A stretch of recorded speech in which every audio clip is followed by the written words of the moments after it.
La mejor referencia de aquella historia son los poblados del oeste. Sobreviven 3, muy cercanos entre sí, a solo 30 kilómetros de la ciudad, atrapados en un desierto árido y polvoriento. El más conocido, el primero que encuentras, tiene un nombre que ya avisa de sus pretensiones: Mini Hollywood. Sin embargo, el primer contacto no es el esperado. Anuncios chillones y coloristas, un parking para más de 100 coches o la existencia de una reserva zoológica que se puede visitar de forma combinada. En el folleto que dan a la entrada aclaran orgullosos algunas de las películas que allí se han rodado, pero a la vez te invitan a entrar a uno de los parques de atracciones más originales. Enseguida salta a la vista que el carácter cinematográfico está relegado a un segundo plano, y alguien que no tenga otros datos no relacionará para nada este lugar con su historia. Los decorados están muy bien cuidados, demasiado preparados como atracciones. Hacerse una fotografía es una de las iniciativas de más éxito.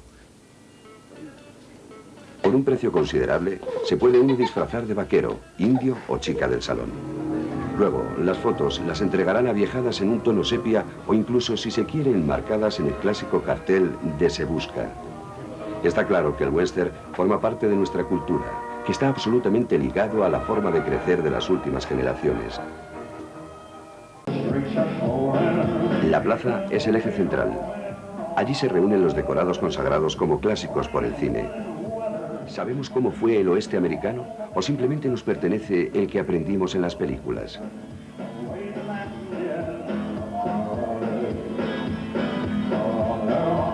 El poblado está lleno de empleados jóvenes similares a los de cualquier otro establecimiento turístico o restaurante de comida rápida, aunque también quedan algunos más mayores, de la primera época, que aceptan los nuevos rumbos, pero se les nota parte de otra historia.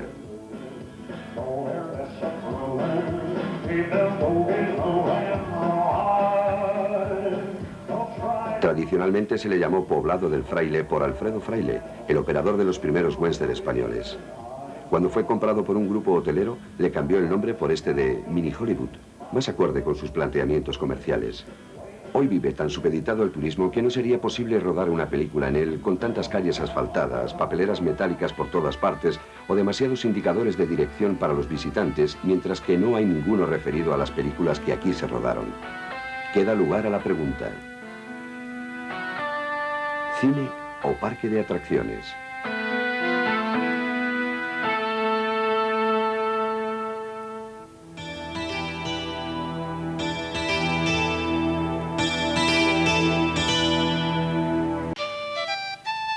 El presente encierra muchas preguntas y dudas, pero a quien le guste el cine, estas calles y decorados traen demasiadas sugerencias y recuerdos. Una pregunta es inevitable. Aquella época dorada terminó, pero dejando ¿qué?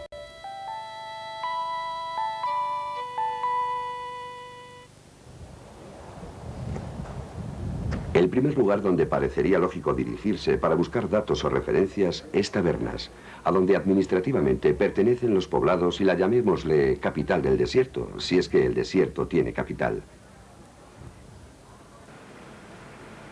Pero para muchas cosas, este tranquilo y pequeño pueblo parece vivir a espaldas del terreno que le rodea. Si hace años fue el cine, actualmente a sus afueras se levanta la principal central solar de España, pero las aventuras y riquezas parece que siempre les quedan un poco alejadas. Están arreglando el viejo cine para construir un centro cultural. Al preguntarles por el proyecto, no está claro que incluya una sala de proyección. Porque en el pueblo no es fácil encontrar rastros de la historia. Ni un cartel en los bares o tiendas, ningún nombre de calle o comercio. Tabernas vive completamente ajeno a algo que ocurría en sus puertas y duró bastante tiempo, durante unos años cruciales.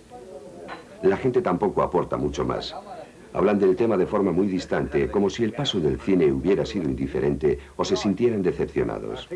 Desde luego lo hacen en un pasado categórico, ese que no deja lugar al presente.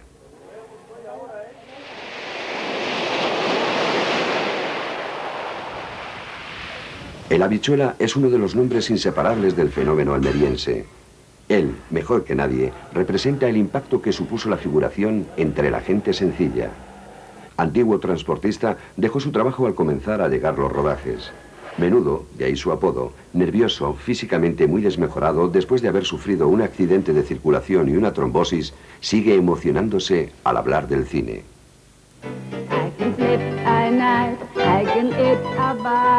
Cuando yo andaba con esa Brigitte Bardot en Sádaco, participó en más de 200 películas como figurante o incluso como aguador en sus principios.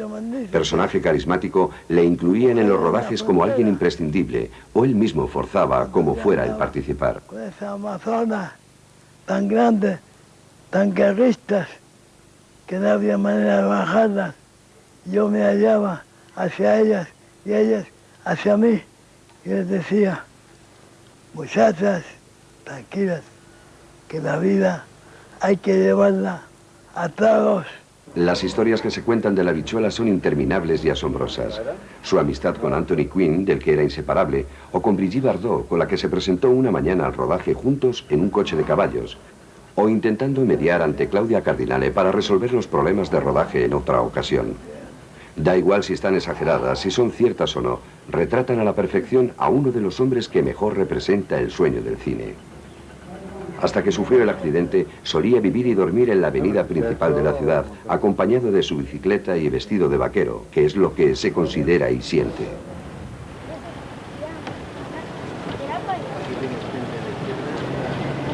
Trabajar de extra fue uno de los grandes atractivos que trajo el cine. Incluso algunos alcaldes llegaron a quejarse de que la construcción se quedaba sin personal, porque el dinero que se ganaba en un rodaje era mucho mayor que en los tajos o recogiendo esparto. Sin embargo, la figuración fue degradándose, creándose grupos de presión que forzaban la presencia de quienes ellos decían y a veces exigiendo cupos, convirtiendo lo que fue una de las mejores aportaciones en todo lo contrario, casi un problema. Y no lejos de la residencia donde ahora está acogido el Habichuela, se encuentra un pequeño gimnasio, nada llamativo, en el que se concentran la mayoría de los especialistas que aún quedan en activo. Paco Barrilado, un veterano que aprendió sobre todo la población gitana. A partir de ahí, unos pocos se aventuraron en ser especialistas. Aunque según ellos, los especialistas almerienses tenían que competir con los extranjeros o los llegados de Madrid a base de echarle valor, de hacerlo más arriesgado. Podríamos decir que aprendiendo a golpes. Junto a ellos, familias dedicadas ya en 2 y 3 generaciones, quizás la única herencia, porque la ciudad vive hoy ajena al cine, posiblemente desconocedora de esos pocos que aún siguen atrapados por él.